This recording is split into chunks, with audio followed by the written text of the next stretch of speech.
নিরামিষ পনির পেঁয়াজ রসুন ছাড়া এইভাবে একবার বাড়িতে বানিয়ে দেখো। যে কোনো অনুষ্ঠান বাড়ি রান্নাকে হার মানাবে। নিরামিষ দিনে সবার কিন্তু মন জয় করে নেবে এই সম্পূর্ণ নিরামিষ পনিরের রেসিপি। নিরামিষ পনির রান্না করার জন্য প্রথমেই কড়াইতে সর্ষের তেল দিয়ে দিয়েছি। সর্ষের তেলটা গরম হয়ে গেলে এখানে আমি দুটো বড় সাইজের টমেটো কুচি, একটা ক্যাপসিকামের 1/3 ভাগ, 3টে কাঁচা লঙ্কা কুচি, আর এখানে কাজু বাদাম দিয়েছি 5-6টা, আর চারমগজ দিয়ে দিয়েছি 1 মুঠো। অল্প লবণ দিয়ে সব কিছুকে ভালো করে ভেজে নেব। 2 মিনিট মতো ভালো করে ভেজে নেব। তারপরে ঢাকা দিয়ে দেব আরও মিনিট 2-এর জন্য। এতে করে কি হবে, সব কিছু ভালো করে নরম হয়ে যাবে। আরও একবার খুন্তি দিয়ে ভালো করে নেড়ে চেড়ে দিচ্ছি। দেখতেই পাচ্ছ খুব সুন্দর করে কিন্তু নরম হয়ে গেছে। এবার একটা প্লেটের মধ্যে তুলে নিয়ে ঠান্ডা করে নেব। সম্পূর্ণ ঠান্ডা করে নেওয়ার পর মিক্সার জারের মধ্যে নিয়ে নিয়েছি। এবার পেস্ট করে নেব। সম্পূর্ণ ঠান্ডা করার পরই কিন্তু পেস্টটা বানাতে হবে। দেখো সব কিছুর একটা মিহি পেস্ট আমি রেডি করে রেখে দিলাম। এবার কড়াইতে আরও একটু সর্ষের তেল নিয়ে নিলাম।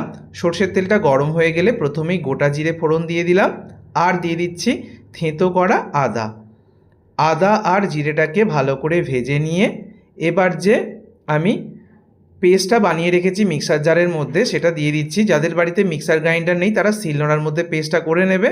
খুব ভালো করে পেস্টটা দিয়ে তেলের মধ্যে কষিয়ে নিতে হবে। খুব ভালো করে দেখো আমি কষিয়ে নিচ্ছি। ভালো করে একটু কষিয়ে নিয়ে তারপরে কাশ্মীরি লঙ্কার গুঁড়ো একটু বেশি পরিমাণে দিয়েছি ধনে গুঁড়ো, সামান্য হলুদ গুঁড়ো, স্বাদ মতো লবণ, আর সামান্য একটু জল। আবারও ভালো করে সমস্ত মশলার সাথে পেস্টটাকে কষাতে হবে। ভালো করে এই কাজটা করতে হবে। এই কষানোটা যত সুন্দর হবে তরকারির টেস্ট কিন্তু ততই বাড়বে। কষানোটা ভালো করে হয়ে গেলে গরম জল দিয়ে দিচ্ছি। অবশ্যই রেসিপিতে গরম জল দেবে, এতে করে রান্নার টেস্টও বজায় থাকবে, রান্নাটা তাড়াতাড়ি হয়েও যাবে। খুব ভালো করে মিশিয়ে নিয়েছি। এবার গ্রেভিটা ফুটতে থাক। তো গ্রেভিটা যতক্ষণে ফুটছে ততক্ষণ আমি অন্য একটি ফ্রাইং প্যানের মধ্যে অল্প একটু ঘি দিয়ে দিলাম। ঘিয়ের মধ্যে এবার আমি পনিরের টুকরোগুলো ভেজে নিচ্ছি। এখানে 200 গ্রাম পনির ছোটো ছোটো করে টুকরো করে নিয়েছি। অল্প লবণ দিয়ে হালকা ভেজে তুলে নেব। 1 থেকে 2 মিনিট ভাজবে, তুলে নেবে। পনির কিন্তু একদমই বেশি ভাজতে যাবে না, পনির ভাজলে কিন্তু শক্ত হয়ে যাবে। তাই একদম স্যালো ফ্রাই করে হালকা ভেজেই তুলে নেব। আর সঙ্গে সঙ্গেই দিয়ে দেব আমি এই ফুটন্ত গ্রেভির মধ্যে। গ্রেভিটা দেখতেই পাচ্ছ খুব সুন্দরভাবে ফুটে উঠতে শুরু করেছে। আমি সমস্ত পনিরের টুকরোগুলো দিয়ে দিয়েছি। এবারে আমি দিয়ে দিচ্ছি গরম মশলার গুঁড়ো। বাড়িতে যদি পনির মশলা থাকে সেটাও দিতে পারো। গরম মশলাটা যেহেতু সবার বাড়িতে থাকে তাই আমি গরম মশলার গুঁড়ো দিলাম। একটু ধনেপাতা কুচি দিয়ে দিচ্ছি। যদি কসুরি মেথি থাকে অবশ্যই হাতে ঘষে একটু কসুরি মেথি দিয়ে দেবে। কসুরি মেথি যেহেতু সবার বাড়িতে থাকে না তাই আমি একদম সাধারণভাবে দেখাচ্ছি।